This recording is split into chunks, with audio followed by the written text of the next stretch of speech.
Hey guys, my name is Dirk Wolf. I'm currently at the Abbeyroad Institute in Studio 2. And yeah, I thought I'd show you my song called STATERA and give you some insights like how the recording was done, like creative decisions I made, and how this song came to be. So I hope you like it, and let's just get started. So yeah, I'm just gonna play it a little bit for you. As you can see, I made some stems because usually I recorded this with a lot more mics, but I stemmed it down. It's actually, relatively speaking, it's an old mix, but that's fine. Maybe I would have done something differently today, but hey, this is what we got. But yeah, these are the stems that I made, so it's gonna sound a little bit differently than the original tracks, like the final master. Also because I put it through a tape machine here. It's Studer tape. I couldn't tell you the model. 15 IPS, somewhat saturated. It sounds really good. So yeah, it's gonna sound a little different than the final track. It's the song that matters.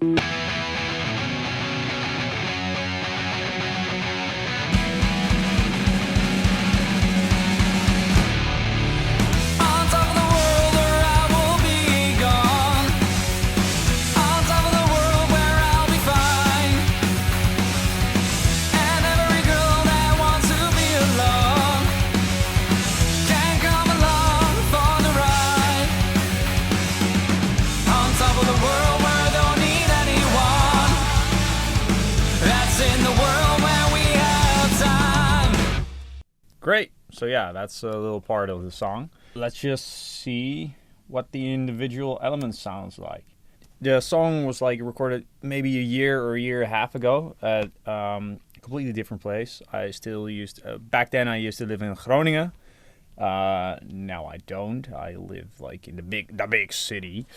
Because I moved. And this song, the drums were tracked at Studio de Groot.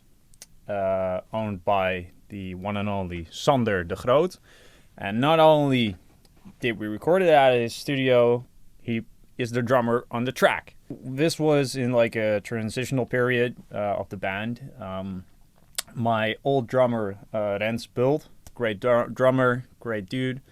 He quit. We're still like on good terms. We never fought or hated each other. It's a good dude, good drummer. He actually played in a different band after that. But yeah, he quit, and I was out of a drummer. And I asked Sander. He's great. He did exactly what I needed. I was very sick that day.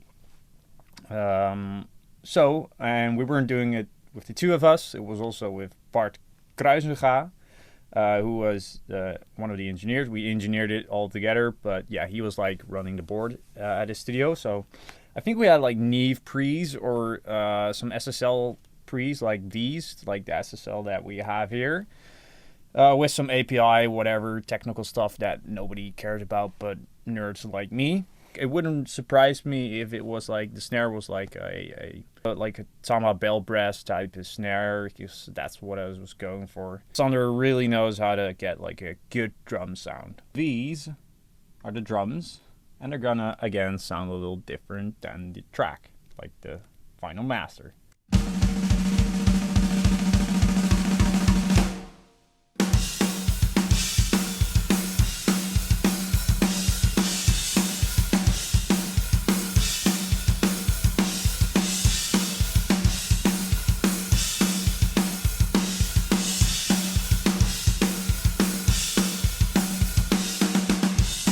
I mean, sounds pretty good. There's things I would have done differently now, but it's still a good drum sound or a good drum mix, I think. It sounds pretty like recorded as if it was like recorded in a big room, but it wasn't. Studio isn't like necessarily large, but it sounds very good. And there's some production things that I've done to make it sound bigger. But if I pull down the rooms, this is without the room mics.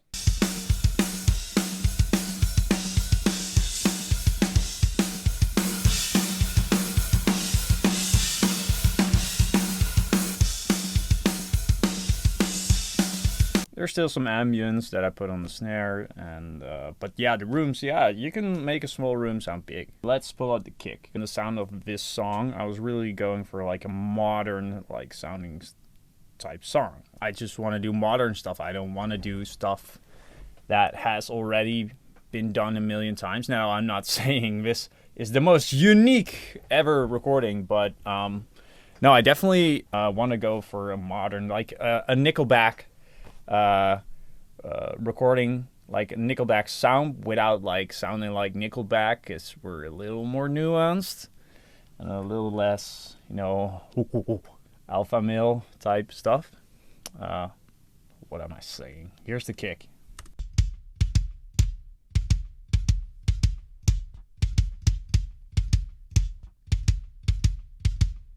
It's really that slappy kick drum sound, like modern scooped. Heavily gated, layered with some samples. Yeah, it's just, I like the sound of it. It really, it's, again, modern. We're not going for 70s or the dead drums sound that you hear a lot today.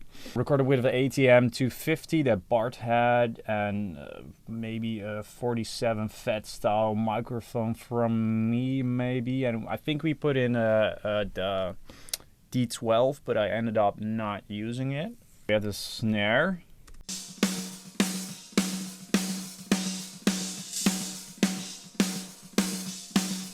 Yeah, man, there's bleed in there. I don't care. I'm not gonna gate everything out. It's gonna, if you get out a snare like super tight, that it's like any Wallace style, I'm not particularly into that, because you get the splat, the pss, pss, every time. You can hear it on a lot of records, but I love Andy Wallace, of course. It's his mixes are amazing. That's not what I'm going for. I always leave in a little bit of bleed, because I feel that it blends the snare in a lot better with the overheads.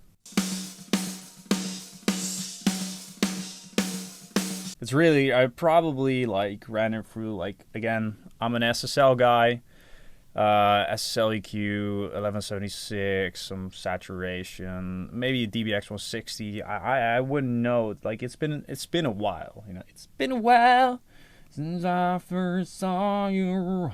Yeah. But yeah, it's, and again, layered with samples. You can hate on samples. Samples, I feel, make your drum sound more punchy, consistent, cooler overall. And then that's what we're going for. We're going for a fucking cool sound, so add cool stuff to it. We have toms. Let me just load it up here. And we have some more toms here.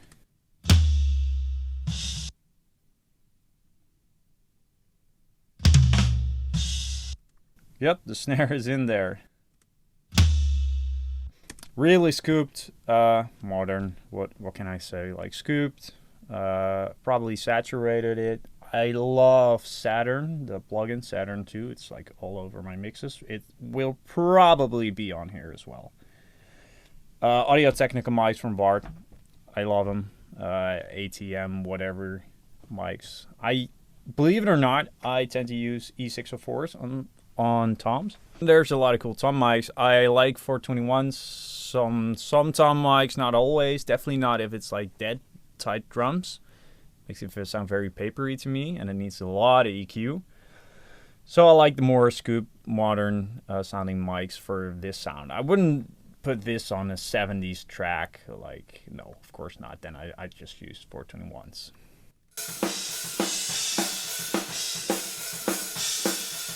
Overheads, I just took out a shit ton of low end. They're very bright and splashy, and that's why I ended up also like running it through tape, the whole track, and that really tamed the brilliance of the cymbals, because I felt that they were good and nice and bright. My mixes are generally speaking bright. I feel that they were a little too bright maybe, and running it through a tape machine will take care of that. It's just like a cheat code.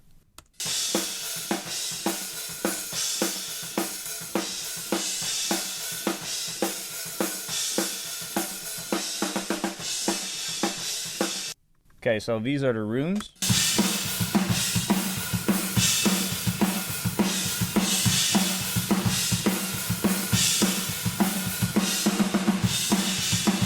Nice. Rooms. Yeah, great. A lot of cymbals. And generally the room sound makes up a large part of the drum sound for me.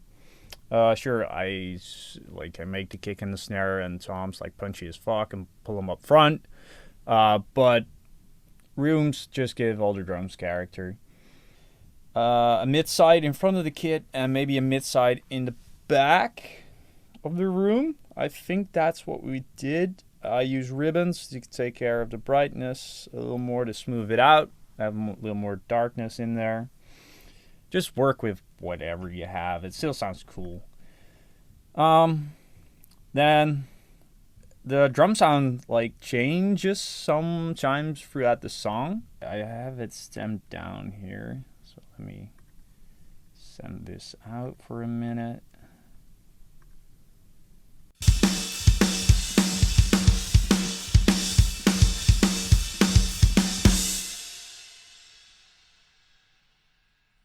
And then it's going to kick in and sound different. The snare's going to sound different.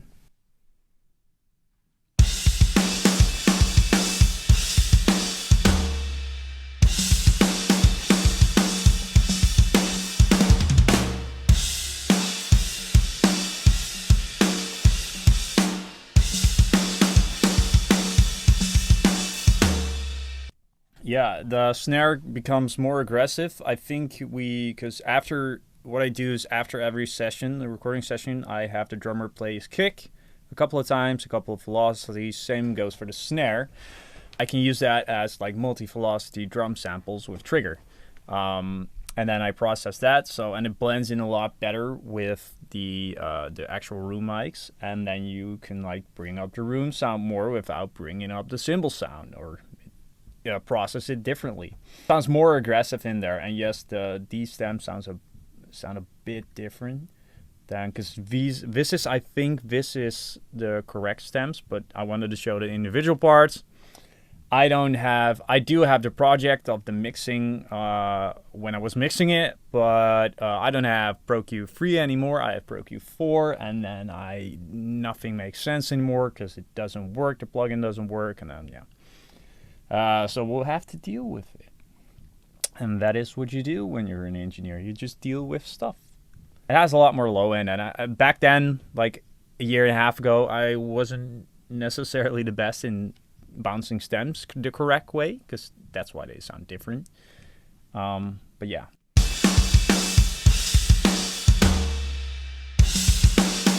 There you go. And then because this is a heavy part. It's drop D riffing, helmet style. I love helmet riffs.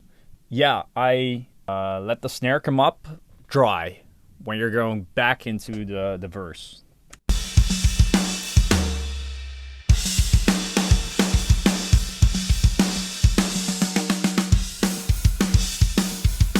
See it? Want to hear it one more time? Because it goes from big, roomy, aggressive to very dry up front in your face, and then it blends back in.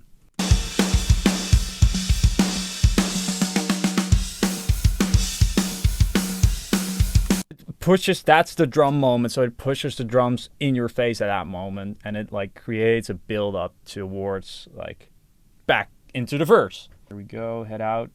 It's going to the head over there, which is very cool for some people. I don't really care. But that's the way I know how to set it up and use the SSL console. So there are some production elements in there. As you can see, it's the FX track. We have some sub drops and some booms and swooshes, which sound very cool and have way more impact. Again, modern production. That's a reverse crash that I either sampled from the samples we took from the session, or I pulled up a crash and reversed it.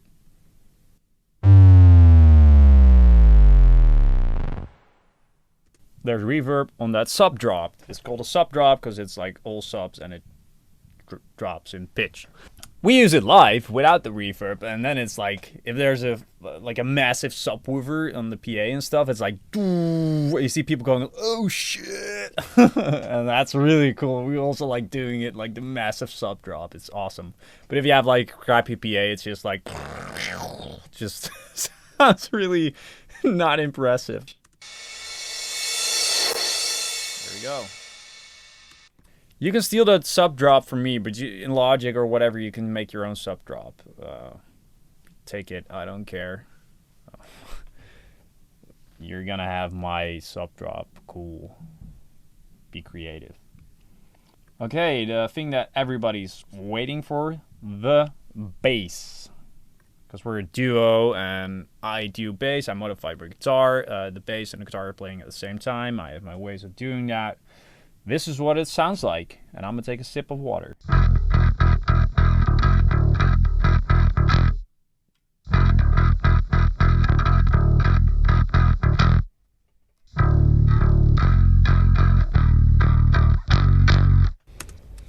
Yeah, this is done with my old setup because it's it's very similar to my live setup. But the live setup, if I like played as if it was live with the bass and the guitar at the same time, it's good enough for live. It works live very well.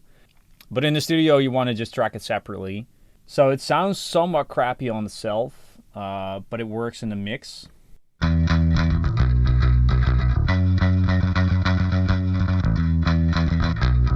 And this was also back when I didn't know Rogier. Rogier has his own company. The very Dutch name, Gitaar Afstellen Nederland. And he sets up all my guitars. This was before he set up my guitar. And it was intonated not correctly. I had problems with recordings in the past with that. And that really sucks. Luckily for bass, I think I fixed some of the intonation problems with some Melodyne to have it more accurately on pitch. But yeah, Rogier, he fixes all my crappy guitars.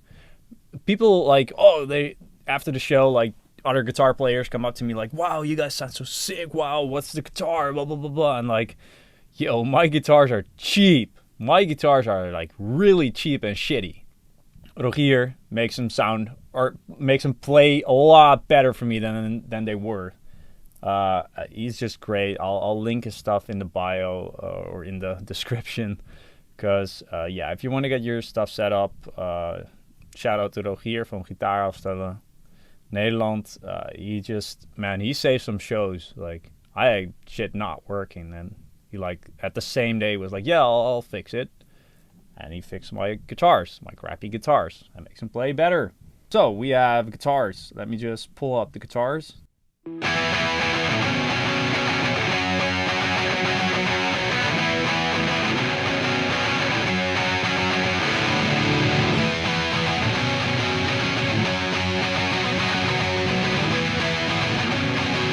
These are two guitars. The massive, like 90% of this song is bass, two guitars, drums, vocals, backing vocals, and effects. But it's two guitars. There is a little production thing that I'm doing. This is why it sounds wide when the drums kick in. That. And then we have it also on the outro.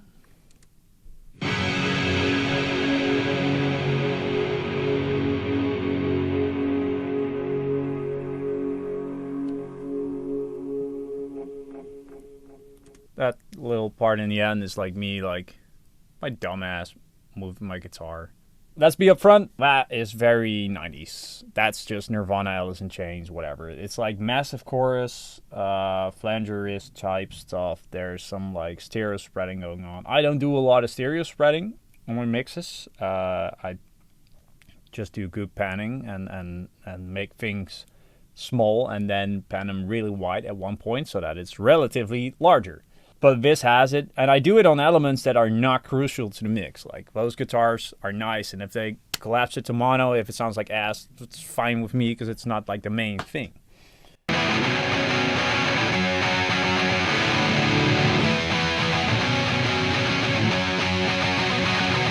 See, it just goes from, like, mostly mono, because I think it's two guitars playing at the same time in the beginning, just layered very quietly. Because I like the way it sounded. And then it goes wider, and then it goes massively wide. And those are the main guitars that you're hearing. But it's the same performance, just spread out differently and layered with the chorus guitars in there.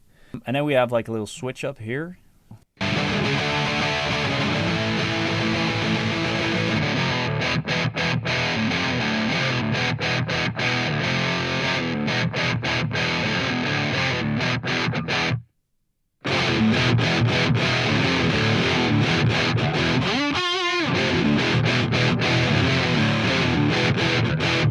I think it's quite obvious that that is like heavy, like helmet, Silverchair style drop D riffing with a little bit of Jimi Hendrix spiced in there. I mean, I'm a huge Hendrix fan. Like, when I started out, I was like John Frusciante, Jimi Hendrix, and the White Stripes. But that was like before I knew like I was gonna be playing in a two-piece band.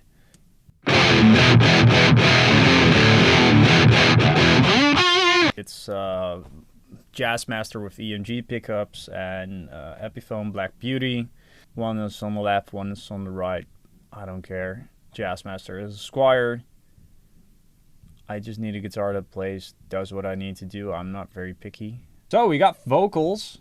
To be alone, can't come along for the ride.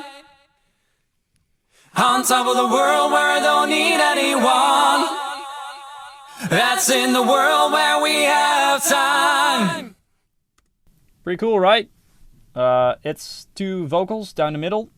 It's the lead and then the lead double doing the same thing, just very tightly.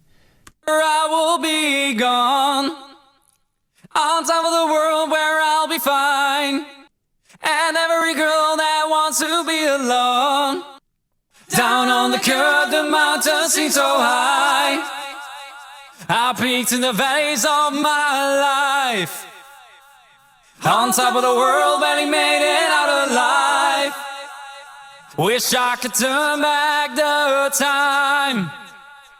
Yeah, a lot of delays, harmonies, and you can sometimes hear like the delays like very long and then just cuts out. On the side, down on the curve, the mountain seems so high. I peaked in the valleys of my life. It's like, I think they're called delay throws or whatever. I just automate the delays. There's a lot of delays, like, and they blend in with the track nicely. It's just more an ambience thing, and I think it's more down the center. I'm like not sitting center in front of the console, but yeah, I just automate those delays and make them very long. And then if the next part comes in, then I duck it so that it doesn't like muddy up the vocals. And the harmonies, yeah, the harmonies. I just I have 90% of the time don't have a lot of like music theory knowledge. I just sit down, sing harmony until it sounds nice, double it, sing another harmony until it sounds nice, double it, and hope for the best. And in the beginning, it sounds really fucking awful because it's just me going like that for like 20 minutes, and then I figure out a melody, and then I just make it work. Down on the curve, the mountain seems so high. Yeah, the vocals are they're not tuned in the sense that they're not melodined to the pitch correct, like on dead on the spot. I did that because if you like tune every backing vocal like super tightly and the same, it's gonna sound shittier. It's not gonna sound wider. It's gonna sound very robotic and not, or not robotic, but like not organic. And I wanted to have some like punk rock element in here and not be completely polished, and it just sounds better. So I just don't do a lot to the vocals in the sense of like tuning. On top of the world, they made it out alive. And the timing is off on some parts. I don't care. Don't tell me what to do. Now that we talked about all the nerd engineering stuff, we can get into the fun stuff for most people. Like, I like nerd stuff, but a lot of people don't. Yeah, how did the song, like, came to be? Did it, like, just arrive at my doorstep? No, it did not. Back a couple of years ago, when I was playing with my old drummer, we were playing in a venue, and there was a band before us called STATERA. They're more of like a punkish band. I actually produced some of their records. Very chill dudes, very nice. They actually helped me like get started with MONOWOLF in the sense that like I was struggling to get gigs, and they got me the gig that they were also playing. We did some more gigs with them during Eurosonic, but they have songs that are more up-tempo, more hyped, more energetic, more punkish. We saw like people moshing to their songs. We didn't have those songs yet. But we didn't have a song like high energy, very quick. And he said like, yeah, maybe you should try something like that. And I was like, fuck yeah. Because we liked the reaction of the crowd, we liked the energy, and we wanted to do cool shit like that. I think I wrote like the whole song in like a day, maybe. I did a second day and redid some parts. I made a demo, I think, and then I wrote, beforehand I always write out the drum parts, like a general idea of the drums. I send a demo to Rens, I think, and then we work it out. And that's how I still work. I write the drum parts, like a general idea, and then during rehearsal I bring it to the drummer. Now my drummer is Luke. I fucking love Luke. He's a great drummer, great chill dude to be around. Like I wrote it in like standard tuning. It needed something extra, so I dropped it down to D, and then you get that little dreamy like Foo Fighters Everlong. But it's rock, but there's like a dreamy element to it. The song is like it sounds very happy and upbeat, but I always like to like throw a curveball and to be like, no, we're not gonna do only happy. I switched to like pure anger, like aggression in that breakdown. Your next question might be, what's the song about? Is it about the band STATERA? No, it's not. It's not about STATERA. I just thought I liked the name. And I ran with the concept of balance, because STATERA is Latin for balance. The song is like about perfectionism, actually.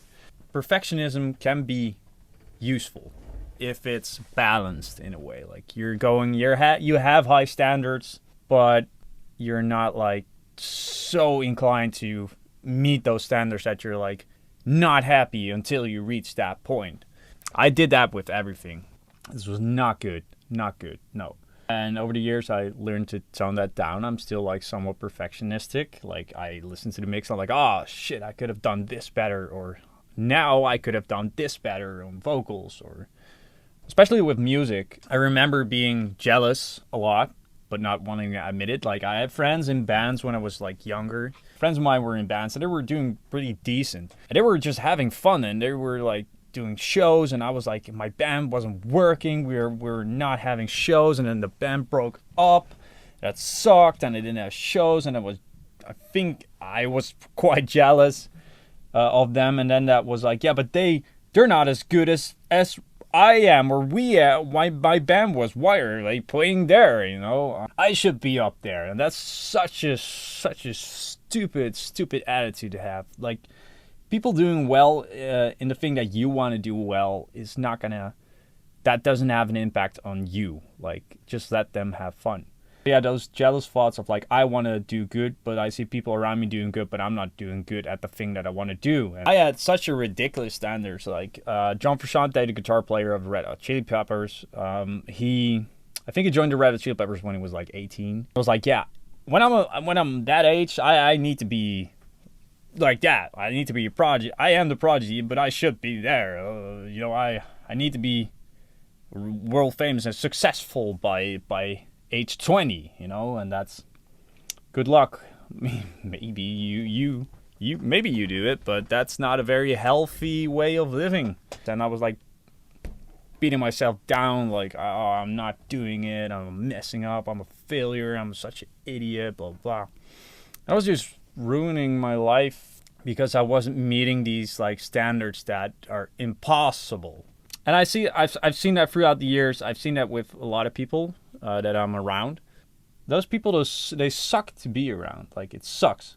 And I was one of those people, so I know. And if I feel that when I realize it's like, oh shit, you're like that, then I tend to like not want to hang out with you, because I don't want to be pulled back into that negative state of mind and way of like going at life. But yeah, those jealous thoughts. Yeah, I need to be on top of the world, and if it's not like that, then I'm a failure. That's where the lyrics come from. On top of the world, or I will be gone. So the song sounds happy, but there's a little twist for you if you dig into the lyrics. If you dig into most of my lyrics, they're like heavy, man. They're really heavy. If you go to our band page, which is like monowolf.band on Instagram and stuff, if you go to our Instagram and sign up for the emailing list, which is linked in our bio, I'm considering sending out these stems to the mailing list. So you could sign up to our mailing list. It's free. We're not going to spam you, and I might share these stems with you so you can listen to it, maybe take some production elements from it, sample it, and then I'm gonna sue the shit out of you and be rich. So please do that. Just sign up for the mailing list. It's cool. I'm planning on doing more of these videos, and I hope you liked it, and I will see you next time then.